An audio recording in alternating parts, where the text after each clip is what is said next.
자, 지금 헌법재판소에 온 국민의 눈이 쏠리고 있습니다. 뭐 잠자리에서 꿈을 꾸는 분들도 있다고 하더라고요. 자, 윤석열 대통령 탄핵 심판 선고가 뭐 이제 지연이 아니라 장기화되는 국면으로 가는 것 같습니다. 천막 당사에서 배수의 진을 친 민주당은 한덕수 대행 복귀 하루 만에 재탄핵 카드 꺼내들었고요. 박찬대 원내대표는 오늘 당장 마은혁 헌법재판관 후보자 임명하지 않으면 파면 사유에 해당한다. 파면 사유 이런 언급을 했습니다. 또 원내 지도부를 중심으로 마냥 헌재 선고 기다릴 수만은 없다. 권한대행의 재탄핵과 함께 역시 마 후보자 임명을 거부했던 최상목 경제부총리 이른바 쌍탄핵이라는 말이 나왔습니다. 두 사람 동시에 탄핵한다. 이런 방침이죠. 국민의힘은 극단의 집단 광기다. 이렇게 비판했습니다. 윤 대통령 선고가 기약 없이 지연되면서 이번 주를 넘겨 4월로 넘어가는 거 아니냐 관측까지 나오고 있는데 김민석 민주당 최고위원은 이러한 헌재 선고에 보이지 않는 손이 작동하는 게 아니냐 공개 불만을 표출했습니다. 윤석열, 이재명 동시 제거론을 흘려온 모 언론의 시나리오가 윤석열 파면 지연과 이재명 사법살인으로 펼쳐지는 게 아닌지 꺼림직하다. 윤석열 파면과 조기 대선을 피할 수 없으니 오직 이재명만 죽이면 된다는 내란 세력의 작전이 아닌가 이런 얘기까지 했습니다. 자, 이제 헌재가 선고를 자꾸 지연하다 보니까 보이지 않는 손, 일종의 음모론까지 등장하는 상황입니다. 민주당이 실제 쌍탄핵에 나설지도 궁금하고 장윤성 기자님, 네. 이걸 지금 헌재 어디로 가고 있는 겁니까? 그래서 이제 사실 기자들이 그러니까 헌법재판소의 재판관님들을 존중하는 차원에서 사실은 이제 결정의 완결성을 도모하는 또 국민된 도리로서 사실 그동안 취재도 좀 삼가하고 전화도 안 드리고 했는데 제가 어제 취재해 보니까 동창들하고 다 통화하시고 카톡에 답변도 다 하시고 결혼식도 다 다니시고 그리고 최근에 모 재판관은 4월 12일에 부부동반 스포츠 경기 행사에 등록을 하셨대요. 이게 여유롭네요, 생각보다. 그러니까 우리는 굉장히 그 긴박한 가운데 기자들은 정말 날밤을 새면서 매일 마감에 스트레스에 시달리고 있고 이렇게 취재해야 되나 저렇게 취재해야 되나 기자들은 진짜 특히 법조 기자들 굉장히 괴로울 거예요. 그렇죠. 발제는 해야 되는데 한 줄도 발제할 게 없으면 진짜 아침마다 일어나기가 싫거든요. 근데 지금 그런 상황인데 헌법재판관들 동향을 취재해 보니까 이분들 뭐 잘 지내고 계시더라고요. 그래서 전화 통화도 다 하시고 심지어 모 재판관 같은 경우에는 주요 정당 관계인들과 하루 3차례 이상 통화한다더라 이런 소문까지 돕니다. 그러니까 이분들은 매우 여유롭게 향기롭게 잘 살고 계시는 거고 국민들만 지금 불안에 떨고 있는 건가라는 생각이 좀 들어서 이제 두 가지 설이 기자들 사이에 도는데 모 재판관이 4월 12일에 스포츠 경기를 부부 동반으로 잡았다는 것은 일단 12일 전에 끝난다. 네, 그 전에는 끝나는 것으로 봐야 한다라는 설과 두 번째 시나리오는 그와 상관없이 그러니까 이제 이것은 윤상현 의원의 그 11일 설과 맞닿아 있다고 볼 수가 있는 것이죠. 그리고 또 하나의 설은 그게 아니라 5대3으로 좀 확인이 되지 않았습니까? 5대 2대 1 이렇게 확인이 된 거고 큰 틀에서 보면은 7대1 기각인 상황이라면 기각 또는 각하의 상황이라고 한다면 이것은 헌법재판소가 결론을 내지 못하고 문영배 재판관 같은 경우에는 이 윤석열 탄핵 심판 사건에서 기각으로 결정문을 선고할 수 없기 때문에 본인의 임기가 만료되는 4월 18일까지 결정을 내리지 못하는 가운데 퇴임할 가능성이 농후하고 뒤이어서 되면 이제 헌재 선고가 180일 규정이 있지 않습니까? 근데 물론 꼭 그 기한을 지켜야 되는 것은 아니고 일종의 권고 기한 같은 것인데 경우에 따라서는 6월 12일까지도 혹여는 더 늦어질 가능성이나 개연성도 있는 거 아니냐. 그 가운데 이를테면 여권이 이렇게 대통령의 임기가 장기간 표류하는 것은 문제이므로 일종의 뭐 가처분 신청 같은 것을 제기를 해서 인용이 되면 직무에 복귀하는 거 아니냐라는 설까지 나옵니다. 이준호 대변인. 네. 우리 장 기자님 얘기 어떻게 들으셨어요? 저는 그 헌법재판관들 그 휴일에 뭐 일정을 이제 세우고 계획 세우는 것에 대해서 좀 너무 좀 뭔가 비판적으로 보는 것 같은데 기자들도 본인이 일이 많고 취재할 거리가 많아도요. 가족 행사 가고 병원도 가고요. 본인 운동 계획도 세우고 다 합니다. 너무 그렇게 좀 의미를 과부여한 건 좀 맞지 않다 생각이 좀 들고요. 또 하나 지금 보이지 않는 손 얘기하는데 네. 저는 민주당에서 보이지 않는 손 얘기하는 게 좀 자격이 있는가 생각이 들어요. 지금 우리법 연구의 카르텔로 인해 가지고요. 수사 단계에서부터 공수처죠. 그다음에 서부지법 영장 단계, 그다음에 헌재 심판 단계까지 이 모든 단계에서 우리법 연구의 카르텔이 노골적으로 빤히 보이는 손을 작용했었는데 보이지 않는 손 운운한 건 좀 맞지 않다 생각이 들고 또 하나 지금 뭐 얘기하면서 뭐 좀 꺼림직하다 보이지 않는 손 얘기하면서 뭐 사법 살인 같은 걸 얘기하고 이랬었어요. 네. 근데 이제 그런 보이지 않는 손 얘기한 근거가 지레 진작에 불가하다던 거 이것도 말씀드리고 싶어요. 왜냐하면 이재명 대표가 지금 어떻겠습니까? 본인 체포 동의안 가결됐을 때 민주당 있는 일부 의원들이 검찰과 짜고 한 것이다라고 얘기했는데 거기에 대해서 뭐라고 했느냐? 증거는 없지만 내 추측이다라고 했어요. 그러니까 지난번에도 추측을 했었고 이번에도 보이지 않는 손이 추측이다라고 얘기하고 있는 거 이거 음모론의 공불대기에 불과하다 말씀드리고요. 마지막으로 저는 이제 보이지 않는 손 얘기하면 권순일 대법관을 얘기 안 할 수가 없습니다. 그 이재명 대표가 지금 50억 그 클럽에 관련 데이터 얘기 나오지 않습니까? 2018년이었죠. 경기도지사 시절에 본인 선거법 위반, 그러니까 친형 관련돼 가지고 정신병원에 넣어라. 그걸 보건소 소장에게 말했느냐 안 했느냐 했었는데 본인은 안 했다고 했지만 그게 했다고 다 드러났습니다. 그것 때문에 지금 선거 그러니까 허위 사실 유포한 거 이걸로 재판이 이루어졌었는데 2심에서 당선 무효형 나왔는데 대법원에 뒤집어져요. 근데 그 대법원에 뒤집는 걸 주도한 사람이 바로 권순일 전 대법관입니다. 근데 나중에 시간 지나니까 알고 보니까 대장동 사건 관련해서 권순일 전 대법관이 50억 클럽에 들어가 있는 걸로 알려졌고 그것 때문에 재판을 받고 있지 않습니까? 이렇게 보이지 않는 손에 대해서 가장 혜택을 많이 본 사람이 이재명 대표인데 보이지 않는 손 민주당에서 운운할 자격이 있는가 그렇게 말씀드립니다. 네, 저희 방송 보시는 분들도 다양한 속내를 드러내고 있습니다. 자, 희망회로 그만 범죄자 면죄부 주는 시나리오로 가는 것 같다 불안하다 이런 의견이 있고요. 애꿎은 국민만 속 터진다. 개딸님들 오열할 준비 되셨나요? 이런 의견도 있고요.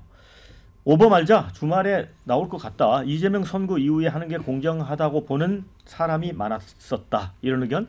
자, 현재는 인용이든 기각이든 각하든 뭐든 빨리 결정해라.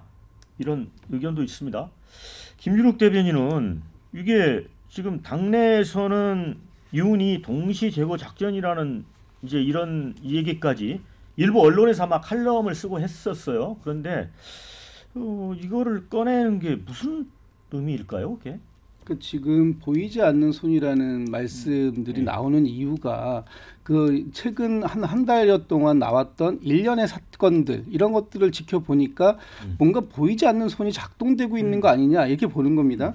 첫 번째가 3월 8일 날이었던가요? 법원이 윤석열 대통령을 석방하지 않습니까? 예. 그리고 나서 검찰은 어떻습니까? 여기에 대해서 즉시 항고를 포기합니다. 그것도 가장 빠르게 스스로 검찰총장이 나서서 포기를 합니다. 그리고 나서 헌법재판소가 그동안 12월 달에 윤석열 대통령의 탄핵 이후에 헌법재판소가 가장 우선적인 원칙이라고 밝혔던 거 뭡니까? 시급성 중대성을 감안했을 때 윤석열 대통령에 대한 탄핵 심판 이걸 최우선으로 하겠다라고 했는데 지금 윤석열 대통령 것만 안 나오고 있는 셈이에요. 예. 그리고 마지막으로 이제 오늘 오후에 이재명 대표의 항소심 결과가 나오는데 이 일련의 과정들이 과연 정말로 아무런 그 보이지 않는 손이 없는데 자연스럽게 물 흘러가듯이 흘러간 것인가 아니면 누군가가 한쪽 방향으로 물꼬를 틀려고 했기 때문에 그 방향대로 지금 물이 흘러가고 있는 건 아닌가 이런 의구심을 가질 수밖에 없는 게 아니냐 지금 이런 이제 말씀이 나오는 것이고 그 좀 전에 그 이준우 그 대변인께서 그 우리법 연구의 카르텔을 말씀 주시는데 저 여기서 한 말씀만 좀 드릴게요. 지금 헌법재판소에도 우리법 카르텔이 있다. 지금 그런 주장들을 그동안 해왔습니다. 그런데 그 과정들 속에서 지난 검사 3인에 대한 판결을 8대 0으로 내렸던 것 그리고 이번에 한덕수 권한 대행에 대해서 5대 2대 1이라는 그런 숫자로 기각했던 것, 여기에 어떤 우리법 카르텔이 작동된 것인가, 이제 좀 반문을 제가 안 드릴 수 없습니다. 이렇게 본인들에게 유리한 판단이 나오면 카르텔이 작동 안 되는 것이고, 또 이재명 대표나 우리 지금 민주당 쪽에서 요구하는 것처럼 윤석열 대통령에 대한 심리를 빠르게 진행해라라고 얘기하는 것은 이것이 그 우리법 카르텔이 작동되는 것인가라는 부분 제가 이제 한번 여쭙고 싶고, 국민들이 지금 12.3 비상계엄이 지난 있었던 것이 110일이 넘었고요. 또 윤석열 대통령이 탄핵이 되었던 게 100일이 넘고, 윤석열 대통령에 대한 헌법재판소의 변론이 종결된 게 한 달이 넘었습니다. 이 과정들 속에서 많은 국민들이 내란성 불면증이라는 것을 겪고 밤잠 못 잤던 상황을 넘어서서 지금 어떤 상황이냐, 헌재성 불안장의 상황까지 가고 있다라는 것이 또 다른 칼럼에서 나오고 있는 얘기들입니다. 그렇다면 헌법재판소 지금 거북이 걸음 걸을 때가 아니다. 지금 국민들은 이미 피가 바짝바짝 마르고 있는데 이 상황 속에서 도대체 헌법재판소 뭐 하고 있느냐, 이런 지적 안 할 수 없다, 이런 말씀 드리고 싶습니다. 신조 부대변인은 우리 이 김진욱 대변인 이제 주장 중에 윤석열 대통령 이제 법원에 석방 결정하고 또 검찰 즉시항고 안 했잖아요. 그런 부분에 대해서도 뭔가 좀 꺼림직하다 이렇게 보는 시선이 있거든요. 어떻게 봐요? 그렇게 뭐 보실 수도 있습니다만은 그런 것들이 어떻게 보면 하나의 음모론적 성격이 굉장히 강하지 않겠습니까? 저는 김진욱 대변인께서 검찰의 즉시항고 포기에 대해서 비판하시는 점 이해하고 그렇게 주장하실 수도 있다고 봅니다. 하지만 김민석 최고위원이 지금 말하는 보이지 않는 손, 이런 식으로 해가지고 사법부와 헌법재판소를 사실상 음모론의 그 장안에 끼워 넣은 것은 공당의 최고위원으로서 할 일이 아니죠. 게다가 그동안의 민주당 어땠습니까? 헌법재판소를 최대한 자극하지 않는다라고 이야기를 했습니다마는 최근의 기류가 상당히 바뀌었죠. 그 한덕수 총리에 대해서도 다양한 의견들이 나오면서 오히려 헌법재판소를 공격하는 거에 민주당이 굉장히 열을 내고 있습니다. 그러면서 지금 얘기하는 게 한덕수 권한 대행이 탄핵으로부터 회피가 되고 직무에 복귀하자마자 한 게 마은혁 재판관을 임명하지 않으면 바로 또 탄핵에 들어가겠다, 이렇게 얘기를 했거든요. 그러면서 마은혁 후보자를 임명하지 않는 것은 즉시 파면 사유다, 이렇게 얘기를 했는데 헌법재판소에서 이번에 명확히 얘기를 했습니다. 마은혁 후보자를 임명하지 않는 것은 위헌이고 위법이지만 그것이 그 사람의 직을 파면할 정도의 위헌 위법이 인정되지 않는다라고 이미 밝혔기 때문에 또 탄핵에 나선다고 한들 같은 결과가 되풀이될 것이다 라는 점 말씀드리고요. 그리고 헌법재판소가 언제 선고하겠다, 혹은 어느 시점에 어느 어간에 우리가 결정을 내겠다라고 얘기를 한 적이 없습니다. 모든 게 추측이었어요. 예측이었고. 그런데 그 예측의 범주에서 벗어나자마자 마치 국민들 모두가 불안해한다, 대한민국이 지금 밤잠을 못 이루고 있다, 그렇기 때문에 빨리 선고해라, 이렇게 주장하는 것은 헌법재판소의 졸속 판결을 요구하는 겁니다. 근데 그 졸속 판결이 만약에 나중에 역사적으로 증명이 됐을 때 그 후과는 어떻게 감당할 것입니까? 그렇기 때문에 지금 상황에서는 헌법재판소를 압박하고 헌법재판소에서의 빠른 판결을 요구할 것이 아니라 정확하고 국민들이 납득할 수 있을 만한 판결을 요구할 때라고 좀 보고요. 그리고 민주당이 보이지 않는 손 이야기할 자격 없습니다. 이재명 대표의 주변에서 얼마나 수상한 죽음들이 존재했습니까? 그 수상한 죽음들부터 보이지 않는 손이 작용을 했던 것이지, 헌법재판소에서의 숙고 기간이 길다라는 이유만으로 보이지 않는 손 주장하는 것 어불성설이라고 봅니다. 네, 자 댓글에 이런 게 있습니다. 계엄이 헌법 위반인지 그 쉽고 간단한 판단을 이렇게 질질 끈다고, 이런 의견이 있고요. 반면에 초반 헌재 속전속결에 절차 흠결에 진술 오염에 내란죄까지 철회해 쟁점이 복잡할 수밖에 없는 거 아닌가, 이런 의견도 있습니다. 자, 마은혁이 들어와야 6명 된다는 것 하나로 한덕수 탄핵 났다가는 역풍 불 것 같다, 이런 의견이 있고요. 이 재판관 미임명은 분명한 내란을 도모하는 의도적 행위다, 이런 의견 주셨습니다.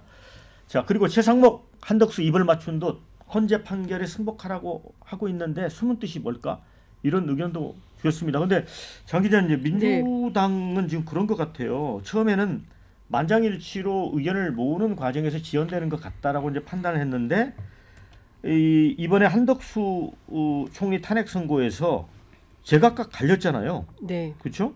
기각 6명에 각각 2명도 아니고 인용 1명, 기각 4명, 완전기각 1명, 각하 2명. 좀 좋은 시그널이 아니라고 보는 것 같아요. 그렇죠. 예. 그러니까 그동안에 민주당 주변에서 나돌았던 얘기는 그 헌법재판관들이 8명이 그러니까 전원일치, 그러니까 이진숙 탄핵을 제외한 나머지는 다 8대 0의 전원일치 의견을 보여왔으므로 전원일치 의견을 하기 위해서 모으고는 과정인 거다. 그리고 절차의 흠결을 문제 삼는 모 재판관이 목리를 부리고 있어서 그분을 설득하는 과정이다. 이제 이렇게 알려졌었는데 그와는 전혀 다르게 이제 앞서 말씀하신 대로 4대 1대 2대 1 이런 상황인 거고 그 각하 둘을 제외하면 사실 인용의 입장을 피력한 분은 정계선 재판관 하나인 네. 것이거든요. 그래서 이 기류가 계속 이어진다고 하면 그 국민들 입장에서는 매우 참담한, 그러니까 민주공화국의 질서를 여기서 포기하고 대한민국은 스웨덴 민주주의 다양성 연구소가 지적한 것처럼 독재 국가로 나아가는 길을 터주는 역할을, 그것도 87년 헌법 쟁취 그 산물로 얻어진 헌법재판소가 결정을 내린다면 이제 스스로 문을 닫아야 되는 그 위치에 운명에 처하는 것이다. 이제 이런 비판이 나올 수밖에 없는 것이고요. 그래서 지금 상황을 종합해 보면 민주당이 무슨 생각을 하는 것이 중요한 것이 아니라 국민들이 무슨 생각을 하는 것인가. 그리고 헌법재판소가 이게 헌법에 합당한 일을 한 거냐 그렇지 않으냐. 헌법이냐 반헌법이냐. 상식이냐 몰상식이냐. 이런 관점에서 헌법재판소가 판단하는 것이 굉장히 중요하다. 저는 민주당이 무슨 생각을 하는가 별로 중요하지 않다고 생각합니다. 전체 국민이 특히 매주 조사되는 갤럽 여론조사에서 중도층의 시민들이 70%가 넘는 여론이 빠른 탄핵을 요구하고 있고 그 여론이 관철되기를 바라는 거 아니겠습니까? 근데 그런 측면에서 보면 이것은 진보 보수의 문제도 아닌 것이고 상식과 몰상식, 헌법과 반헌법. 우리가 다 떠나서 119 법원 폭동, 윤석열 내란 속의 윤석열을 찬동하는 폭도들이 법원을 때려부시지 않았습니까? 이제 그런 폭력을 용인할 거냐? 헌법재판소 재판관들은 그런 폭력 사태가 아무 때나, 그리고 계엄 면허증을 주어서 자기 기분 나쁘면 아무 때나 계엄을 선포해도 되는 이런 국가로 만들려고 하는 것이냐? 그렇지 않다면 더 이상의 혼란 종식시키고, 지금 환율이 또 뛰지 않습니까? 예. 그 한덕수 총리가 복귀하니까 환율이 뛰고 경제가 불안하고 있어요. 그렇기 때문에 이거를 빠르게 정리하지 않으면 대한민국의 미래는 담보하기가 어렵다. 나라 망하는 길이다. 이런 말씀 드립니다.